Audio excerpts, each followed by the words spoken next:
I still remember the morning everything changed. Our managing director, Lamart, walked into the office with 2 security guards behind him. Lamart always walked with a kind of relaxed confidence. Not arrogant, just grounded. The kind of man who stopped to greet the receptionist by her first name, who always tucked in his shirt but never wore a tie unless a client insisted. He was the person people gravitated towards without realizing it, a role model. But that morning, he looked empty. His shoulders were stiff. His eyes were distant. He wasn't holding his laptop bag. He wasn't carrying any documents. His hands were empty, hanging at his sides like he didn't know what to do with them. I looked up from my laptop, more out of instinct than curiosity, and there he was, Lamart, our managing director, standing in the doorway with 2 security guards behind him. For a second, my brain couldn't process what my eyes were seeing. No warning. No explanation. No chance to speak. The board had accused him of financial misconduct, a complete fabrication, and escorted him out like a criminal. The same man who fought for our bonuses during COVID. The same man who stayed late helping junior staff prepare for their presentations. The same man who built the company's biggest accounts from scratch. And just like that, he was erased. First, the people near the entrance stopped typing. Then the ones in the middle slowly looked up. Finally, even the ones with headphones on took them off, pulled by the silence. The usually loud sales team stopped mid-joke. Someone's phone rang and they scrambled to mute it like ringing itself had become offensive. The office went silent. Quiet in waves. Some staff started whispering, the gossip began, fear grip. People avoid talking about it, but I saw what they didn't. The company didn't fire him for a crime. They fired him because he refused to sign off a shady deal the board wanted to push through. Our HR director, Mrs. Clara, appeared by Lambert's side like she'd been waiting just out of view. Her voice was calm, rehearsed, polished. In a loud voice, "Everyone, please, let's get back to work," she said. "This is just a routine process. Nothing to worry about. If there's anything we need to communicate formally, you'll receive an email." In my mind, routine process. Nothing to worry about. Security guards escorting the managing director out of the building like a criminal for a routine process. Really? She turned slightly to Lamart. "Your access card has been deactivated," she said quietly, but the room was so silent we all heard it. "Company property will be collected later. The legal team will be in touch with you through appropriate channels." Lambert's jaw tightened almost imperceptibly, but he didn't argue. He didn't shout. He didn't ask why. He just nodded once. Then something happened that I will never forget.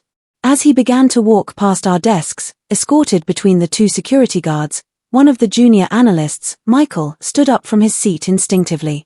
"Sir," he blurted, eyes wide. What's happening?" The entire floor held its breath. Lamart stopped in front of him for a moment, then looked around the office slowly. At the rows of desks. At the framed awards on the wall. At the people who had once celebrated him, laughed with him, depended on him. His eyes brushed past mine, and for a fraction of a second, I saw something raw there. Not fear. Not even anger. Just heartbreak. He looked back at Michael, gave him a small, almost apologetic smile, and said, "It'll be fine. Just focus on your work." Then Lamart walked out. No outburst. No explanation. No defending himself. Just like that, he was gone. The doors closed behind him with another soft but final sound. And for the first time since I'd joined the company 3 years earlier, I felt like I was standing in someone else's building. The email. It took 30 minutes for the email to arrive, I know because I kept checking the time. My heart was racing, fingers trembling slightly over my keyboard, but I forced myself to pretend to work while my mind spun in circles. Something was wrong. Terribly wrong. The notification popped up at exactly 9:30 a.m. Subject: Urgent Corporate Communication, Leadership Change. From Board of Directors. I clicked it faster than I could think. Effective immediately, Mr. Lamart Hart has been suspended from his duties as Managing Director pending a full investigation into allegations of financial misconduct related to selected corporate accounts. Financial misconduct. My stomach dropped. The board places the highest value on integrity, transparency, and compliance. We are cooperating fully with external auditors to ensure a thorough review is conducted. During this period, Ms. Sophia and the executive team will handle interim leadership responsibilities. My eyes skimmed the rest. Confidential. Zero tolerance for unethical behavior. Thank you for your continued professionalism. I read it again. Financial misconduct. They were accusing Lamart of stealing. The same man who fought for our bonuses during COVID, when cash flow was tight and the board wanted to conserve funds but still demanded their own dividends. The same man who stayed back till 10 p.m. helping junior staff rehearse their client presentations, even when he had his own board decks to prepare. The same man who built the company's biggest accounts from nothing, when we barely had a brand and only a PowerPoint logo to our name. That man. Accused of financial misconduct. Across the floor, I could hear whispers starting. Did you see the email? Ah, so that's why the security came. Financial misconduct. This one is serious. Oh. I always said these people are enjoying too much. Someone from marketing muttered, he must have done something. They wouldn't just, remove him like that for nothing. I clenched my jaw. Not because I had proof, he was innocent yet. But because I knew the way this place worked. They didn't drag executives out with security for a misunderstanding. They only did that when they wanted to make a statement. When they wanted others to be too scared to ask questions. I knew the truth. And I knew I couldn't work for people who destroy the very person who built them. When I checked my calendar, I remember I had a one-on-one with Lamart scheduled for that afternoon. He'd been mentoring me unofficially, guiding me as I handled one of our largest corporate accounts. Now that slot was empty. I stared at the screen, the email, the words financial misconduct again and again. Something about this was off.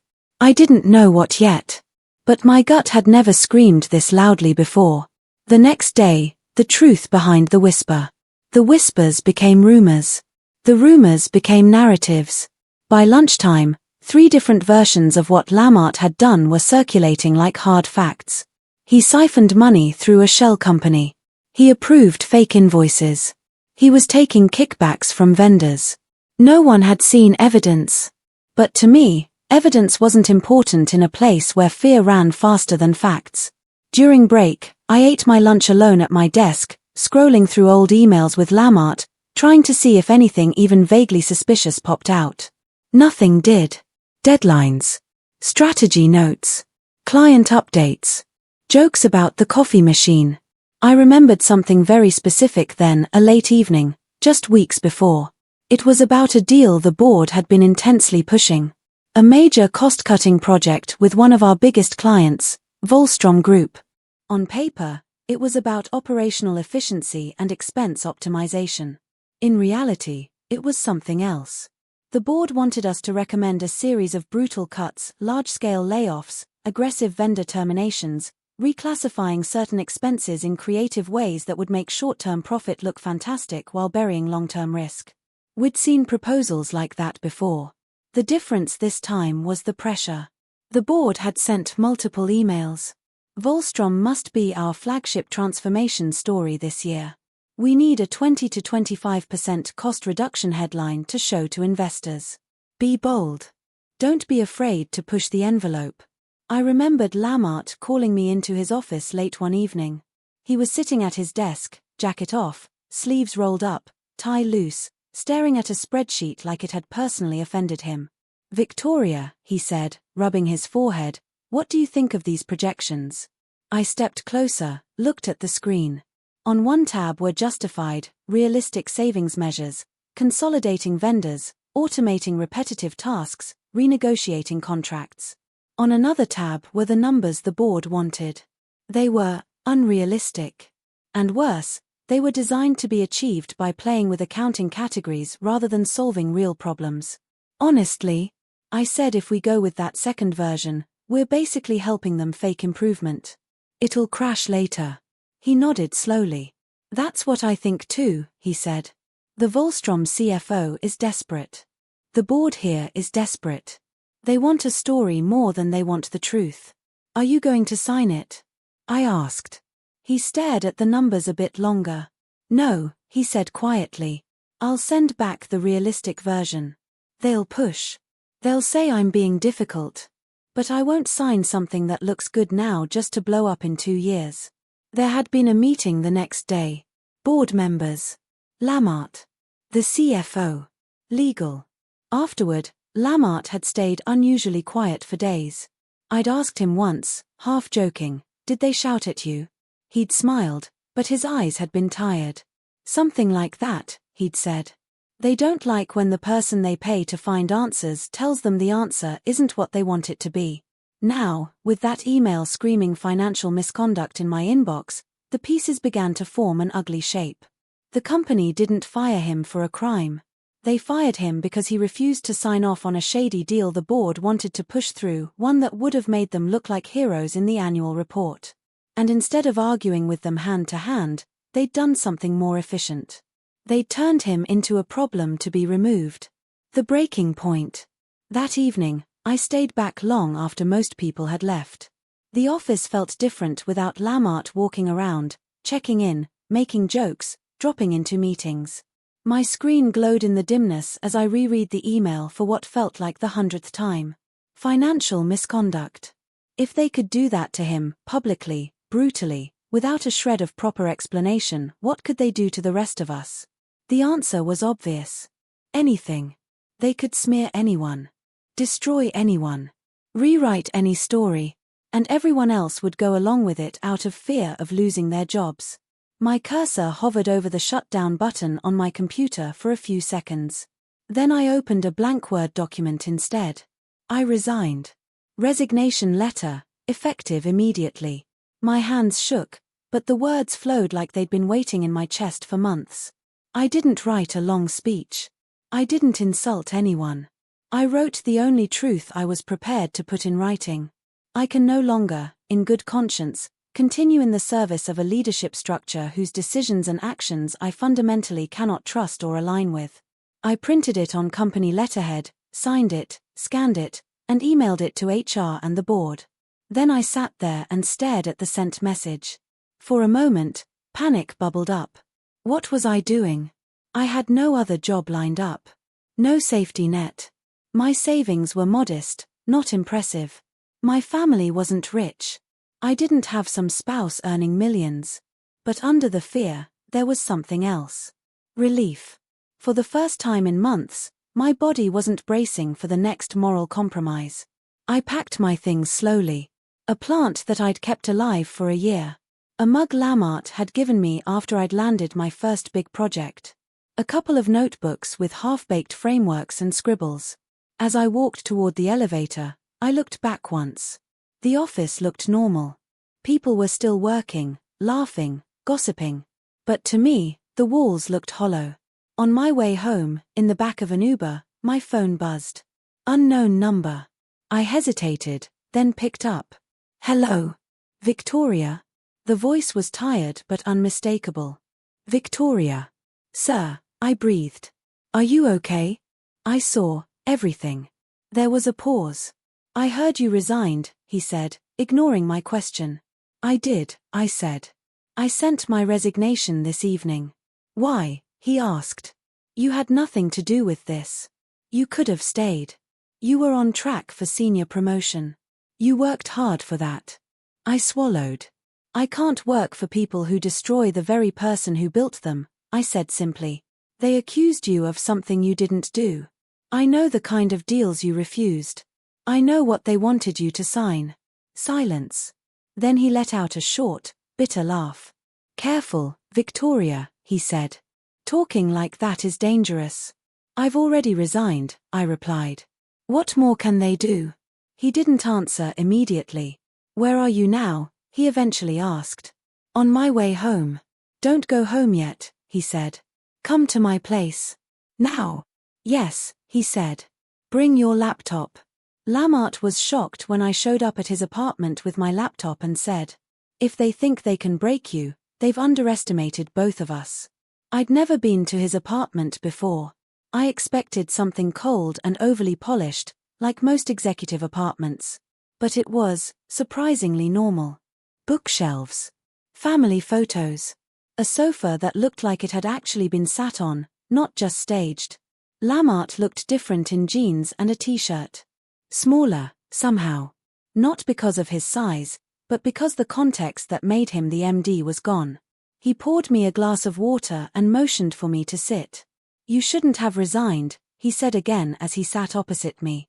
"You shouldn't have been escorted out the building like a thief," I replied. "Yet here we are." He studied my face for a moment, then sighed. "The board says I authorized transfers that went against our internal controls," he said.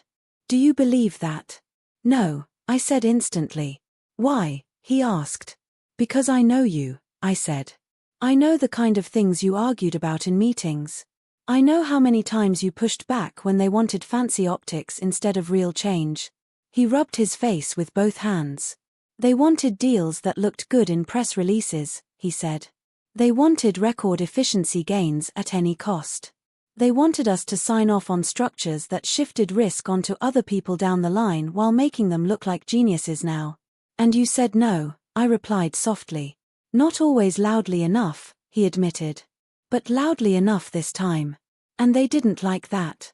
So suddenly I'm the only signature that matters on transactions that passed through 5 other approvals." "The company didn't fire you for a crime," I said slowly. "They fired you because you wouldn't be their shield." He laughed, the tired, broken kind of laugh, but I saw the fire return to his eyes. "You shouldn't have followed me out," he repeated. "You didn't ask me to," I said. "I chose to.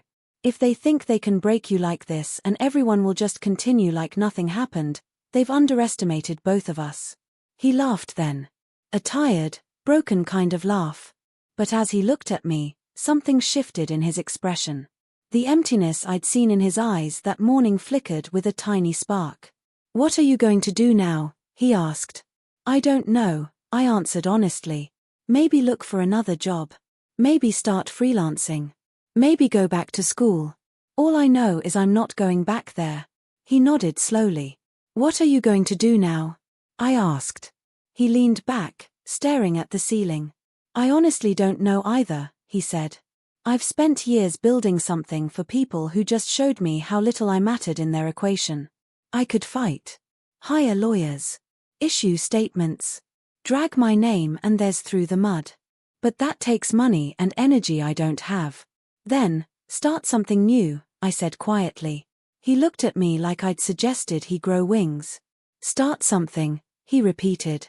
"Yes," I said. "You built that company's biggest accounts from scratch. You trained half the leadership. You have relationships, credibility. Why can't you build your own?" "Because I've just been publicly branded a thief," he said, not unkindly. "That's why." "That story doesn't have to be the last word," I replied. "Not if you keep showing up, working, building, proving the opposite. But you can't prove anything by sitting here alone." He stared at me for a long time. "You're serious," he said. "Yes," I said. "Completely. I don't have all the answers. I don't have funding. I don't even have a proper business suit anymore if we do too many client pitches. But I'm here. I have my laptop. And I believe you didn't do what they said you did. That's enough for me to start." He exhaled slowly, running a hand over his head. "The last loyal idiot," he said with a faint smile. "No," I corrected. "The first one who refused to let them write the ending." For the first time that day, real warmth returned to his eyes. "All right," he said. "Let's see what we can build from nothing." We started with literally nothing. No office. No funding. No staff. Just Lamart dining table, 2 laptops, and a shared belief that justice isn't something you wait for, it's something you create. The first week didn't feel like building a company. It felt like picking up shards from an explosion. We made a list of everything he'd lost: income, reputation, network access, corporate email, health benefits. We made a second list of everything we still had. His experience. His track record. My operational skills. My obsession with structure. Our combined knowledge of multiple industries. And one big, overlooked asset, Lambert's relationships with certain clients who trusted him more than they trusted our old company's logo. We set up a simple website, nothing fancy. Just a name, Lambert Advisory Group, and a basic description. Independent strategy and operations advisory with a focus on integrity, sustainable value, and transparent transformation. We opened a business account with a local bank, registered the company name, set up a basic accounting file on my laptop. But we still had no clients. For a few weeks, we did what a lot of people are too proud to admit they do when they start something. We waited. We refreshed emails. We followed up with polite messages to former contacts, not complaining, not slandering, just saying, I've moved on. If you ever need help with X or Y, here's where you can reach me. Some replied with warm messages but no work. Some didn't reply at all. Some replied in code. I know what they did to you was wrong, but I can't be seen engaging you publicly yet. Give it time. People forget. It was brutal. But just when it started to feel like maybe we'd made a massive mistake, fate, or maybe consequences, knocked on our door. Then came the twist of fate. It was around 11:14 a.m., our former company's biggest client, the one Lambert had spent years nurturing, reached out to me privately. They were unhappy with how things were being handled since his departure. That was the company at the center of the deal Lambert had refused to sign as the board wanted. I had worked closely with their middle management. I'd handled their project timelines, coordinated their workshops, built their KPIs. I asked for a meeting, but this time, on behalf of Daniel's new company. When I told him, he froze. Hi Victoria, I heard through the grapevine that you're no longer with your former employer. And that you may be working with Lambert in some capacity now. Things on our side have shifted. The new team your old company has sent in doesn't seem to understand our original transformation goals. There's a lot of pressure for quick wins that don't feel sustainable. Would you be open to a confidential meeting with the board? I replied yes. I informed Lambert immediately to get prepared. Do you understand what this means? If we win them, that's everything. Lambert said. I nodded. I know. That's why we're not going to lose. The revenge moment. The day of the pitch came, we walked into the client's boardroom, just the two of us, while our old company sent a dozen executives in expensive suits. They smirked at us. But the client didn't. They listened. Really listened. They saw the passion, the honesty, the clarity, everything they used to value but had lost when Lambert was pushed out. At the end, the client's CEO stood up, walked past our old colleagues, shook Lambert's hand, and said, We choose integrity. We choose you, I give you the contracts. We won the account. The room went silent except for the sound of our old company's executives staring at the contract they thought was theirs. That moment. That was the justice he deserved. Today, Lambert's company is thriving. I'm his operational director. And every time we deliver massive results for that client, it's another reminder. Sometimes loyalty isn't about staying. Sometimes loyalty is about leaving and fighting for the truth. And the company that betrayed him? They've spent months trying to replace the revenue we took with us. Actions have consequences. And this time, they learned that the hard way.